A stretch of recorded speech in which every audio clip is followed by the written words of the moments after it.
광복 79주년을 맞이해서 백범 선생의 의리 깃든 이곳에 테러리스트 백범이라는 책을 버젓이 출간한 이런 나라가 되었습니다. 낙성대 연구소 출신들이 다른 직책도 아닌 우리 독립의 역사를 지키고 우리의 정신을 가르쳐야 할 중요한 독립 관련 단체의 장으로 속속히 임명되고 있습니다. 윤석열, 이거 해도 너무한 거 아닙니까? 존경하는 국민 여러분, 우리 모두가 결의를 모아서 광복 79주년을 맞이해 애국의 열정으로 백범 선생의 뜻으로 다시 한번 제2의 독립운동을 전개합시다. 저 소나무당 당대표, 세월이 어렵다고 변질하는 자들이 아니라 푸르는 소나무처럼 민족의 정기를 지키고 국민 여러분과 함께 윤석열 타도를 위해 제2의 독립운동에 앞장서겠습니다. 감사합니다. 신대한국 독립군의 백만 병사야, 조국의 부르심을 네가 아느냐. 독립군의 자유종이 울릴 때까지 싸우러 나가세.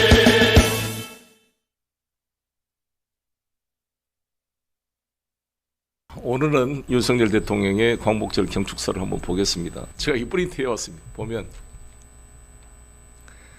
계속 이분은 자유를 강조합니다. 자유를 위한 투쟁. 맨날 자유 이야기만 해요. 그래서 제가 이제 이분이 말한 이 자유가 뭘까? 이 자유는 제가 이런 표현을 썼습니다만, 늑대들의 자유는 양들의 죽음이다. 강자의, 검사들의 자유잖아요. 자기 편의 자유. 상대방에 한 탄압 아닙니까? 이따 자유의 문제에서는 우리 헌법을 가지고 이따 말씀드리도록 하고, 계속 자유.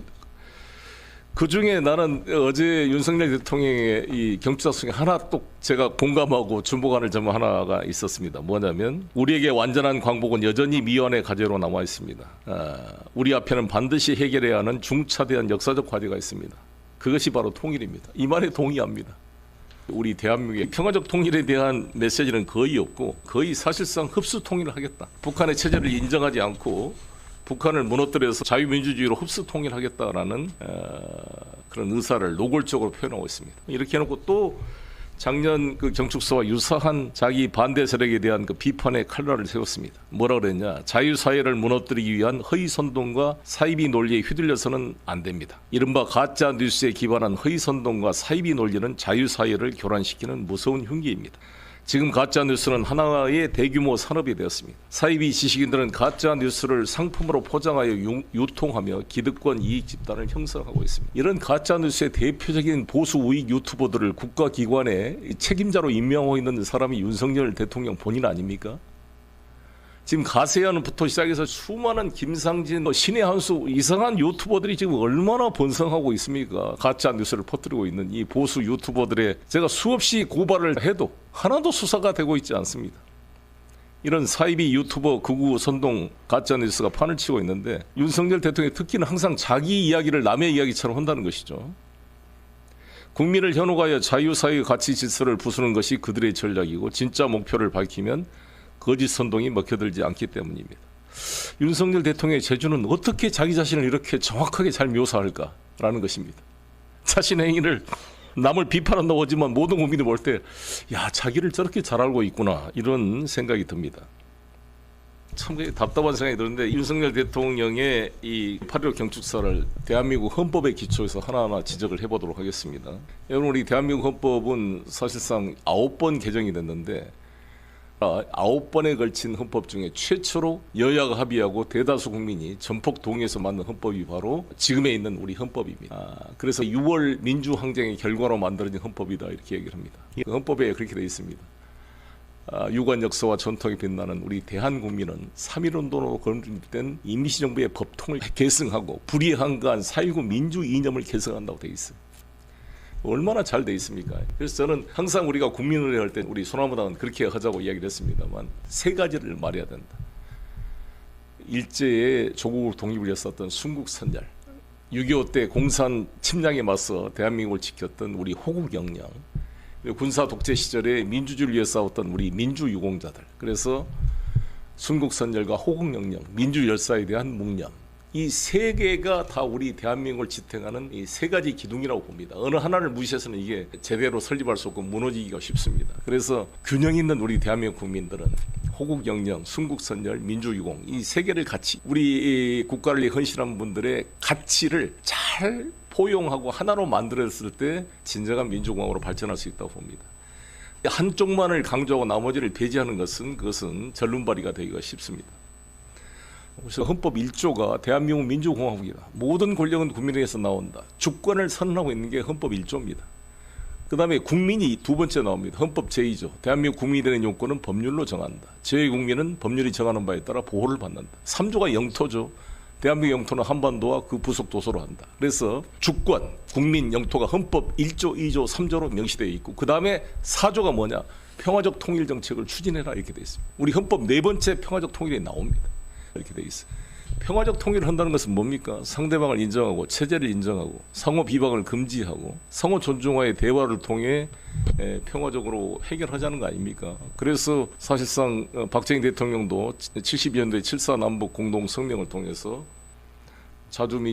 민족 대단결이라는 자주평화 민족 대단결의 그러한 3대 원칙을 이야기를 했고요. 이 한민족 공동체 통일 방안을 비롯해서 전두환, 노태우, 김영삼에 이르기까지 일관되게 이러한 평화적 통일, 상호 존중을 가지고 이렇게 보수 진보를 넘어서 해왔는데 박근혜 대통령의 통일 대박론, 이명박 대통령의 비핵 개방 3천, 그리고 이번에 무슨 독트리라고 말했던 이 윤석열 대통령의 평화 통일에 대한 제안은 무슨 초등학생도 아닌 수준의 이야기입니다. 지금 이 한반도 문제가 얼마나 복잡한 문제입니까? 2차 대전 이후에 지금 유일하게 분단된 나라가 우리 대한민국입니다. 정말 이 안타까운 이 분단의 역사에 이 분단을 극복하기 위한 수많은 복합된 문제가 나와 있는데 이를 다루는 대통령의 인식의 수준이 너무나 정말 얕은 수준이다. 그래서 정말 이 헌법의 원리에도 맞지 않고 우리 아이들한테 가르쳐야 됩니다. 왜 태어났고 왜 사는지, 왜 우리가 분단된 이 국가에 살고 있는지, 우리 민족의 소명은 무엇인지, 우리의 선조들이 어려울 때 어떻게 피 흘려 싸웠는지, 우리의 부끄러운 역사지만 우리의 선조들이 왜 변절했는지 일부가, 그것도 우리가 그 사람들을 비난하자는 것이 아니라 왜 사람이 이렇게 변절했을까? 이런 일이 다시 발생하면 우리가 어떻게 이것을 극복해낼 수 있을 것인가? 항상 역사를 좋은 것만이 아니라 나쁜 것도 우리의 역사로 껴안고 우리가 교훈을 통해 배워야 될 거 아니겠습니까? 일본에게 역사 왜곡을 비판할 게 아니라 우리 스스로가 역사를 왜곡하고 있어요.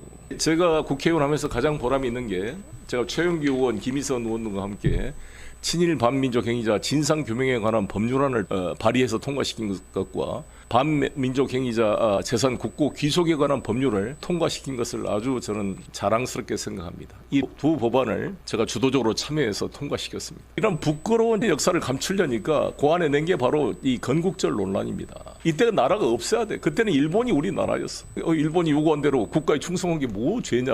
대한민국은 1948년 8월 15일 날 이제 건국이 되었기 때문에 그때부터 충성하겠습니다. 이거를 낙성대 연구소 이영훈이라는 사람이 처음 제안을 했어요. 2007년도에 동아일보 칼럼으로 건국절을 1948년 8월 15일로 하자. 그래서 그게 암세포 코로나처럼 퍼져가지고 지금 윤석열 대통령까지 건국 이야기를 하고 박근혜 대통령이 건국 이렇게 소위 보수 우파들이, 보수 우파도 아니죠. 진정한 보수 우파는 민족을 위해 싸우는 사람 아니에요. 김구주석이나 송영길 같은 사람이 진정한 민족주의 보수 우파 아닙니까? 이게 무슨 보수파예요? 민족 반역자들이지. 아니 정말 생각해 보십시오. 일제시대 때 이런 수많은 독립운동가들의 그런 싸움을 8.15 때라도 한번 부각시켜서 모든 국민들이 알고 오매 고생했네 우리 선조들이, 이렇게 해줘야 그분들에 대한 최소한의 보답 아니겠습니까?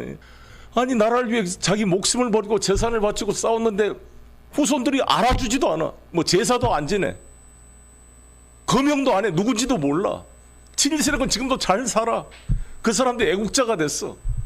그러면 얼마나 지하에서 통곡을 하겠습니까 사람들이. 그럼 우리 아들 자식들이 뭘 보고 배우겠어요? 아, 나라를 위해 싸우면 아무것도 없구나, 고생만 하고 희생만 하고 빨리 우리도 가서 뭐 이완용이처럼 일제한테 가서 잘 보여가지고 어디 하사품이나 받아가지고 땅이나 받아서 그냥 즐겁게 살자, 이런 풍토가 되면 이 나라가 어떤 나라가 되겠습니까? GDP가 높아진다고 이런 나라가 선진국이 되겠습니까? 국민 여러분, 눈물이 납니다. 눈물이 나. 우리 윤석열 대통령께서 입만 열면 자유를 떠듭니다. 자유. 유엔 연설에 가도 자유, 뭐 1000번 이상 자유를 떠들었다 그러는데 이번에도 어김없이 자유. 근데 그 자유가 뭡니까? 대한민국 헌법 제10조는 인간의 존엄과 가치, 행복 추구관을 가지고 있다. 모든 우리 대한민국 국민은 인간의 존엄과 가치, 행복을 걸 추구할 권리가 있고 국가기관은 이 개인이 가지는 불가침적인 기본적인 일권을 확인하고 이를 보장할 의무를 진다 이렇게 되어 있습니다. 그 다음부터는 11조가 평등권 아닙니까? 12조가 신체의 자유입니다. 영장 없이 체포할 수 없다는 거.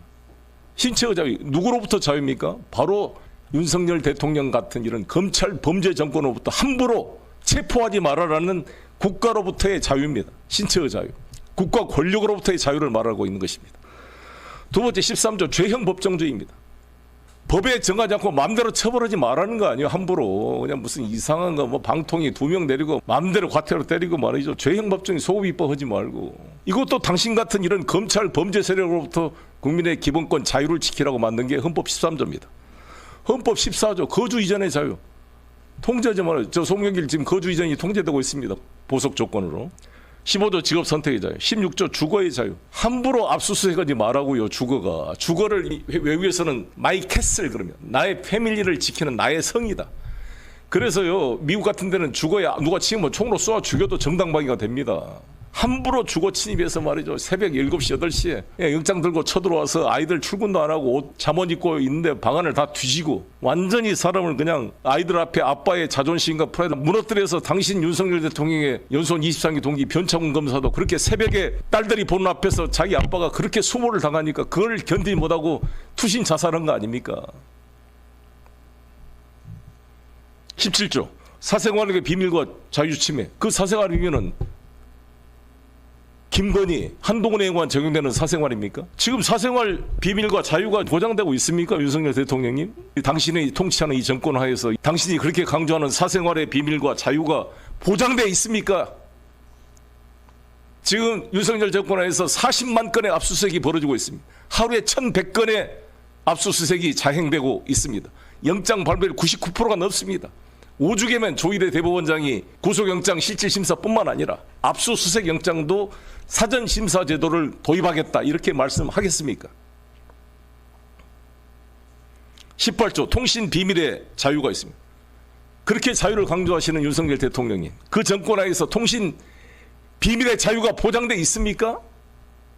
윤석열 대통령의 명예훼손죄를 이유로 거의 한 3,000건의 통신 조회가 됐던 것으로 지금 보도가 되고 있습니다. 저 송영길에 대해서 가세연을 비롯한 수많은 사람들이 명예훼손을 해가지고 다 고발해놨는데 하나도 수사를 안 하고 있는데 윤석열 대통령은 본인이 고발도 안 했고 본인이 처벌 의사를 공개적으로 표시도 않은 반의사 불벌죄인 명예훼손죄에 대해서 특별수사본부를 만들어가지고 언론기관들을 다 압수수색하고 3,000건의 통신 비밀을 조회하고 지금 김용진 뉴스타파 대표와 뭐 한 기자, 봉지욱 기자까지 다 기소를 했습니다. 이게 지금 당신이 말하는 그런 자유가 보장되는 대한민국입니까? 19조 양심의 자유, 20조 종교의 자유, 21조가 가장 중요한 출판, 언론, 집회, 결사의 자유입니다. 우리가 집회, 출판, 언론, 결사의 자유가 제대로 보장되고 있습니까? 윤석열 대통령이 그렇게 자유를 외치는데 그 자유가 당신 마음대로 술 먹고 국회가 부르면 안 나가도 되고 국회가 법 통과시키면 거부권 행사할 수 있는 자유를 말하고 있는 것입니까?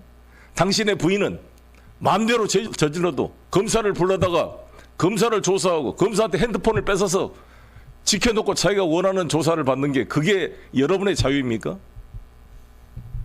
그래서 아니 오직하면 이 보수적인 패널인 정규제 패널도 그렇게 유튜브 방송을 하잖아요. 지금 우리나라 헌법이 말하는 모든 자유는 검찰 권력으로부터의 자유입니다. 지금 김일성 북한 공산주의를 따라가고 있는 거 아닙니까? 김대중 대통령이 유명한 이런 말을 했어요. 유신 독재를 비판하면서 프로 독재인 공산주의를 이기는 것은 아마추어 독재인 유신 독재가 아니라 진정한 민주주의만이 공산주의를 이길 수 있다 이런 유명한 말씀을 했습니다. 똑같은 말씀을 윤석열 대통령한테 돌려주고 싶어요. 공산 전체주의를 흉내내고 따라가는 이러한 이 검찰 독재 체제로 어떻게 공산주의를 이길 수가 있겠습니까? 당신이 말한 진정한 민주주의를 할 때만이 가능한 거 아니겠습니까?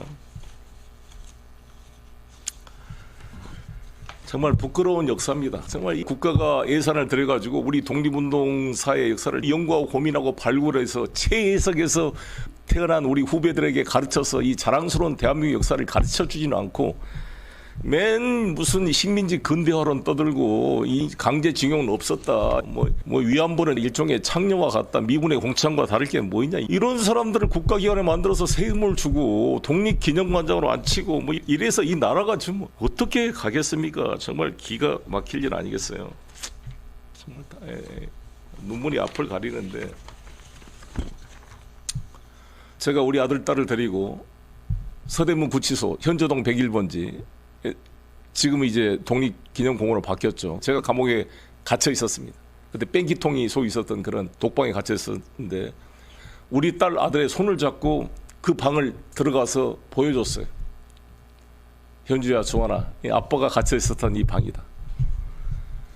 우리 현주, 주환이가 아빠를 자랑스럽게 생각하고 그 갇혀 있는 방을 보면서 공감해 줄 때 제가 보람이 있더라고요. 우리 독립운동 선열도 마찬가지 아니겠습니까? 그렇게 외롭게 고문당하고 초국의 독립을 위해 돌아가셨는데 후손들이 알아주지도 않고 자기를 고문했던 놈들이 떡떡하니 잘 살고 그것이 잘했다. 그때는 나라가 없으니까 독립운동 한 놈들이 바보 멍청이 같은 놈들이었다. 테러리스트였다. 불령선인 불순분자였다. 이러한 논리에 동조하면 어떻게 눈을 감을 수가 있겠습니까? 이놈의 나라가 이 해방된 나라에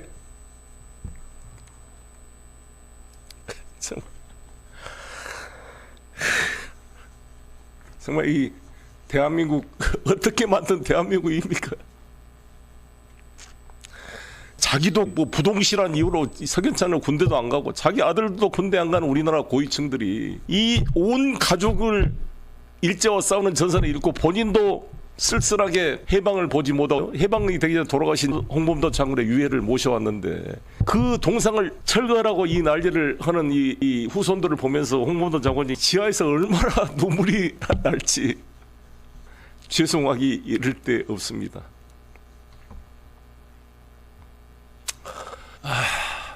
정말 너 갑자기 눈물이 나서 이렇게 이야기가 안 되네요. 연합국이 1943년 11월 25일 날 이집트 수도 카이로에서 3거두가 모였습니다. 처칠 영국 수상과 루즈벨트 대통령 그리고 장개석 그때 중국 총통이 모여가지고 소위 카이로 선언을 했습니다. 아마 2차 대전 때 최초로 일본에 대한 언급이 있는 이 연합국 선언이 바로 카이로 선언인데 이때는 스탈린이 빠졌습니다. 스탈린이 왜 빠졌느냐? 그때는 소련과 일본 간에 중립화 조약이 체결돼 있어서 아직 소련이 일본에 선전포고를 하기 전이었기 때문에 일제에 관한 문제에 대해서는 스탈린이 참석할 수가 없었어요. 그러니까 카이로 선언에도 스탈린의 사인은 없습니다. 이건 장개석이 들어가 있어요. 그래서 루스벨트, 장개석, 처칠이 하는 이 사인 여기에 뭐라고 되어 있느냐? 일본을 브루탈 에너미라 짐승 같은 적이다 이렇게 되어 있고요. 여기 2항을 한번 제가 읽어보겠습니다. Since the beginning of the First World War in 1914, 1914년도 1차 대전 때 일본이 독일 편에 안 쓰고 미국 편에 섰습니다. 연합군이었습니다. 그때 그래가지고 막 이 땅도 뺏고 조차를 했던 거잖아요. 이것을 오큐파이 했다는 것이고 시즈드 몰래 다 점령했다 이렇게 불법성을 지적하고 있고요. All the territories Japan has stolen from the China. 차이나로부터 도둑질했다라고 stolen이라는 표현을 써놨습니다. 전부 shall be restored, 다 회복될 것이다 이렇게 돼 있고 3항에 이렇게 돼 있습니다. 그 유명한 Japan will also be expelled from the all other territories which she has taken by violence and greed. 바이올런스 폭력과 그리드 탐욕으로 has taken 뺏어갔던 모든 영토들은 다 추방될 것이다. 일제가 추방되게 되어 있고요. The report said the three great power 이 세 그 연합국은 뭐라고 했냐면 mindful of the enslavement of the peoples of Korea. 우리 코리아의 백성들이 enslavement 노예화되어 있다라는 것에 대해서 mindful of 인식하고 있다는 거 아닙니까? Mindful of the enslavement. 이 말은 무슨 말이냐? 그때 루스벨트와 처칠과 장개석이 한반도의 일제 식민지 상태를 enslavement, 노예화 상태로 규정한 것입니다. 그런데 이영훈이나 소위 말한 이 뉴라이트니 말하는 식민지 근대화론 이게 연합국의 성명과 반대되는 거 아닙니까? 어떻게 근대화론에 enslavement가 됐어? 노예화가 됐습니까? 그럼 여러분들이 지금 반미 투쟁하자는 거예요? 미국과 영국에 지금 반대하자는 거 아닙니까? 그리고요, determined that in due course, in due course라는 적당한 시기에 절차를 밟아서 Korea shall become free and independent.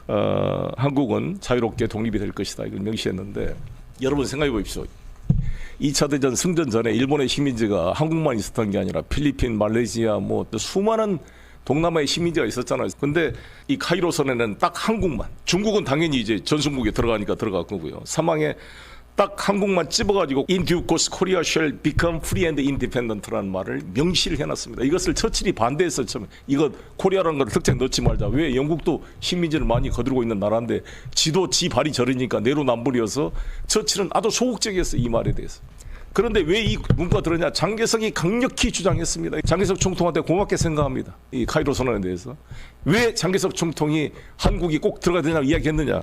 이게 바로 김구 주석을 비롯한 우리 윤봉길, 이봉창, 김원봉 수많은 독립투사들의 투쟁이 있었기 때문에 가능했습니다. 왜? 일본이 도쿄 대공습을 비롯해서 둘리작전이라고 미군 병사들이 항공모함을 타고 미국 비행기가 이 일본 근해까지 와서 출격을 해가지고 도쿄를 공습하고 나서 다시 돌아갈 기름이었기 때문에 계속 날라서 쿤밍이나 남중국에서 이게 비행기를 버리고 착륙해야 됩니다. 그러면 미국은 조종사를 살려내는 게 매우 중요하기 때문에 이들을 대대로 올 사람이 누구예요? 그건 중국군이 도와줘야 가능합니다.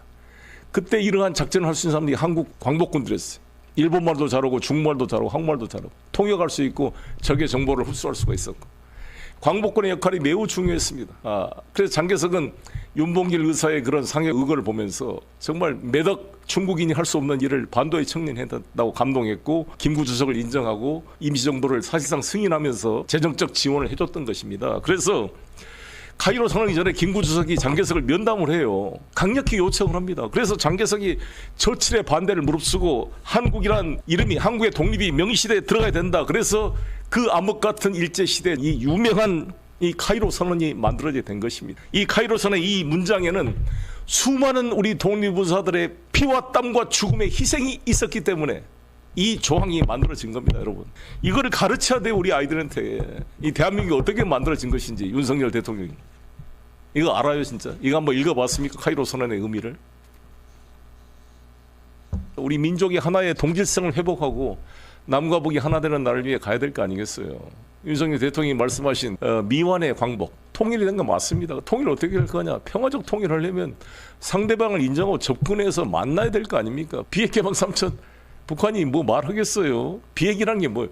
북한에 어찌됐건 자신들이 가지고 있는 안전보장의 두려운 문제를 해결해 줌으로써 핵을 포기할 수 있는 그런 한 번도 비핵화할 수 있는 그런 구체적 대안을 제시해야지 무슨 국민학교 초등학교 같은 이런 이명박식의 비핵개방 3천 통일 대박론 이런 허접한 논리로 어떻게 남북관계를 풀어나가요?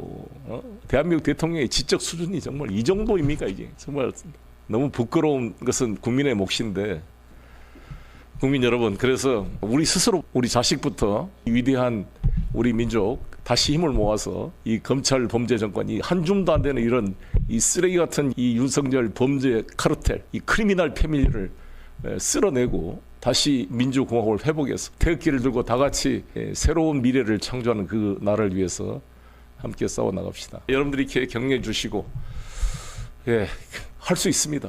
일제 때는 얼마나 외로웠겠습니까? 싸워 이길 수 있습니다. 해냅시다. 우리 대한민국이 남의 나라를 침략한 죄도 없는데 세계에서 유일하게 분단돼서 이 분단의 십자가를 지고 있는 것은 하늘과 세계 역사가 우리 한민족한테 이 인류의 냉전 시대의 마지막 잔재를 극복하고 새로운 평화의 인류의 시대를 열어라는 그런 숙명적 사명과 과제를 우리 민족에 주어졌다. 이렇게 저는 긍정적으로 해석하고 있습니다. 이 분단의 고통을 끼어안고 뚫고 나가면서 정말 이 우크라이나의 전쟁의 고통도 같이 우리가 동병상련하고 지금 이스라엘의 팔레스타인의 그 가자 지구의 저 수많은 학살과 같이 공감하고 평화를 만들기 위해서 싸워나가는 우리 민족, 우리 김구 주석이 꿈꿨던 세계 인류 평화에 기여하는 이 문화 강국 아름다운 대한민국을 만들기 위해서 같이 싸워나갑시다. 감사합니다.